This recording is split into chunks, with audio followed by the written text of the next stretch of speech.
எல்லாருக்கும் வணக்கம். என்ன மாமா சௌக்கியமா? ஒரு அழகான மேடை. கமல் சார் பேசும்போது, பெரியவங்க பேசும்போது நம்ம ஒரு கல்யாண வீட்டெல்லாம் உட்காந்து கேட்டுட்டு இருப்போம்ல, அப்படி ஒரு உணர்வு. நம்ம எல்லாம் ஒண்ணுங்கிற ஒரு உணர்வு ஏற்பட்டுச்சு. அது அவ்வளவு சந்தோஷமா இருந்துச்சு. இந்த விழாவுக்கு வந்திருக்கும் பெரியவங்க எல்லாருக்கும் என்னுடைய பணிவான வணக்கத்தை சொல்லிக்கிறேன். மரியா அவர்களுக்கு, தானு சார் அவர்களுக்கு, வெங்கடேஷன் அவர்களுக்கு. இன்னும் நான் வேல்பாரி படிக்கல சார், சீக்கிரம் படிச்சிடறேன். ஆனால் அதை பற்றி நான் கேட்டுக்கிட்டே இருக்கேன். ரொம்ப ரொம்ப சந்தோஷம். உங்களுடைய விழா நிகழ்ச்சியை மொத்தமும் நான் உட்கார்ந்து பார்த்தேன். நீங்கள் பேசினது தமிழ் சமூகம் பற்றியும் தமிழ் அறிவு பற்றியும் நீங்கள் பேசினது அவ்வளோ சந்தோஷமாக இருந்துச்சு கேட்கறதுக்கு. அருள்மொழி அம்மாவுக்கு வணக்கம். ஜெயரஞ்சன் சாரோட நான் ஒரு பெரிய ஃபேன். அவரோட தம்ப்நெயில்ல ஒரு ஃபோல் பார்த்தாலே கிளிக் பண்ணி பார்த்துருவேன். ஆண்டிக்கும் அங்கிளுக்கும் வணக்கம். சக்திமா சார் அங்கிள் ஆண்டிக்கும் வணக்கம். நாகராஜன் சார் அவங்களுக்கும் வணக்கம். எல்லாருக்கும் வணக்கம். சக்தி அவர்களுக்கு வணக்கம். இது ஒரு அன்பு சார்ந்த ஒரு மேடை. நம்ம தொடர்ந்து சோசியல் மீடியாவில் பார்த்துட்டே இருக்கிறது இங்க யாருக்கும் யார் மேலேயும் அக்கறையே கிடையாது. எல்லாருக்கும் எல்லார் மேலேயுமே ஒரு பொறாமை. இது ஒரு ஒரு ஒரு சுயநலமான ஒரு சமூகத்தில் தான் நம்ம இருக்கோம் அப்படின்னு தான் நம்ம எப்பவுமே பார்த்துட்டே இருக்கோம். ஆனா இந்த மேடையை விட ஒரு அழகான ஒரு மேடை இருக்க முடியாதுன்னு நினைக்கிறேன். ஏன்னா இங்க எங்கேயோ இருக்கிறவங்க தனக்கு எந்த வகையிலும் தொடர்பில்லாத இன்னொருத்தங்க நல்லா இருக்கணும்னு சொல்லி அவங்க நமக்கு திரும்ப எதுவுமே செய்ய மாட்டாங்க. ஆனா அவங்க நல்லா இருந்தா போதும்னு செஞ்சதுதான் அகரம். அப்படி பார்த்தா நம்மளது ஒரு பெரிய அன்பு சார்ந்த ஒரு சமூகம் அப்படின்னு இன்னைக்கு எனக்கு ரொம்ப அழகா உணர்றேன். நான் ஒவ்வொரு நாளும் உணர்வேன். எங்கேயோ ஒரு டிவியில பார்த்துட்டு இருக்கிறவங்க நானும் அகரத்துக்கு செய்யணும்னு அமெரிக்கால இருந்து ஒருத்தங்க ஃபண்ட் அனுப்புறாங்க. இங்க கல்வி நிறுவனங்கள் வச்சுட்டு இருக்கிறவங்க அவங்க நிறைய பசங்க படிக்கிறாங்க. ஆனா எந்த பையன் படிக்கணும்னு ஆசைப்படுறான், எந்த பொண்ணு படிக்கணும்னு ஆசைப்படுதோ அவங்களுக்கு போய் கல்வி சேரணும்னு சொல்லி இலவசமா கல்வி அளிக்கிற அவ்வளவு பேர் இங்க இருக்காங்க. அவங்க ஒவ்வொருத்தருக்கும் நன்றி சொல்லணும். ஏன்னா அந்த குழந்தைகள் அன்னைக்கு வெற்றிமாறன் சார் பேசும்போது ஒரு வார்த்தை சொன்னார் இல்லையா, அகரம் இல்லைன்னா அவங்க வாழ்க்கை என்ன இருக்கும். ஒரு பெரிய ஒரு இருட்டான ஒரு குழியில இருந்து குழந்தைங்கள்லாம் கையை நீட்டிட்டு அண்ணா என்னை காப்பாத்துங்கன்னு சொல்றது மட்டும்தான் எனக்கு காதுல கேட்டுட்டே இருக்கும். ஏன்னா ஒவ்வொரு வருஷமும் அகரம்ல நான் கேட்டுட்டே இருப்பேன், எவ்வளவு அப்ளிகேஷன் வந்துச்சுன்னு. இது வரைக்கும் ஒரு 95,000 அப்ளிகேஷன் வந்திருக்கு. 95,000 அப்ளிகேஷன் வந்ததுல ஒரு 20,000 பேர் வீட்டுக்கு போய் தன்னார்வலர்கள் பார்த்துட்டு வந்திருக்காங்க. அந்த 20,000 வீடுகள்ல இருந்து இது வரைக்கும் ஒரு 1,800 குழந்தைகள் என்னமோ தான் நம்ம காப்பாற்ற முடிஞ்சிருக்கு. ஆனா அந்த 20,000 குழந்தைகளும் இருட்டுல இருந்த குழந்தைகள். அதுல நிறைய பேர் நம்மால வழிகாட்டி காப்பாற்ற முடிஞ்சு. ஆனா இன்னும் இருட்டுல இருக்கிற குழந்தைகள் நிறைய இருக்காங்க அப்படின்னு நினைக்கும் போது மனசு பதறுது. அப்போ இந்த மாதிரி ஒரு நிகழ்ச்சியில அகரம் ஒரு 16 வருஷம் தாண்டி வந்திருக்கு. தொடர்ச்சியா போராடி இருக்காங்க.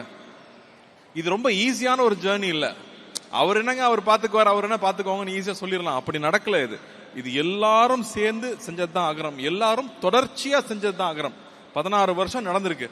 அதுல குழந்தைகளோட உழைப்பு அவ்வளவு முக்கியமா இருக்கு. அவங்க திரும்ப அவங்க கையில் எடுத்து இன்னைக்கு அகரத்தை நடத்திட்டு இருக்காங்கிறது தான் இங்க ரொம்ப ரொம்ப அழகான ஒரு விஷயம். இந்த விஷயத்துல நான் முக்கியமா நினைச்சு பாக்குறது யாருன்னா அந்த குடும்பங்களை தான். அந்த ஒரு குழந்தை படிச்சு வந்ததுக்கு அப்புறம் அந்த அப்பாவுக்கும் அவங்க அம்மாவுக்கும் இருக்கிற ஒரு சந்தோஷம் இருக்குல்ல, அது எந்த அளவு நம்ம ஈடு கொடுத்துட முடியுமா? கல்வி மட்டும்தான் அதை திருப்பி கொடுத்துருக்கு. வாலண்டியர்ஸ் பத்தி நான் யோசிச்சு பார்க்க, அருள்மொழி அம்மா மட்டும்தான் அந்த வார்த்தையை சொன்னாங்க. யாராவது சொல்லுவாங்களான்னு நான் வெயிட் பண்ணிட்டு இருந்தேன்.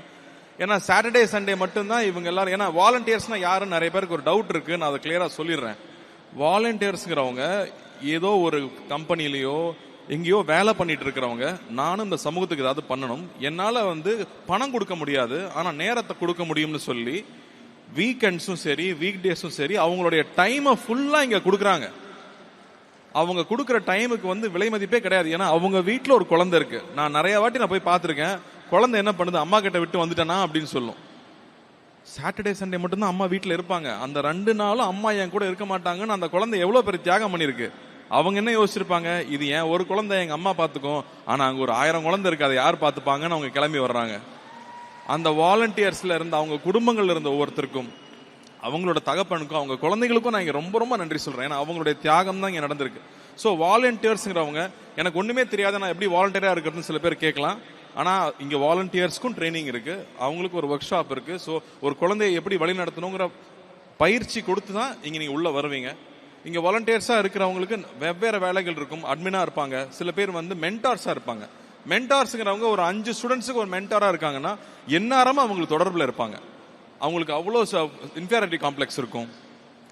மொழி வரலங்கிற பிரச்சனை இருக்கும், எனக்கு நான் அழகா இல்லைங்கிற பயம் இருக்கும், அவங்க கூட என்னால் பேச முடியலங்கிற ஒரு தாழ்வு மனப்பான்மை இருக்கும், எனக்கு மார்க் சரியா வரல, என்னால் படிக்க முடியல, நான் ஊருக்கே போயிடுறேன்னு இருக்கும். ஆனால் அவங்க எல்லாரையும் கையை பிடிச்சி உனக்கு ஒரு குறையும் இல்லை, நீ நல்லா இருப்பேன்னு கை பிடிச்சி கூட்டிட்டு போயிருக்காங்க.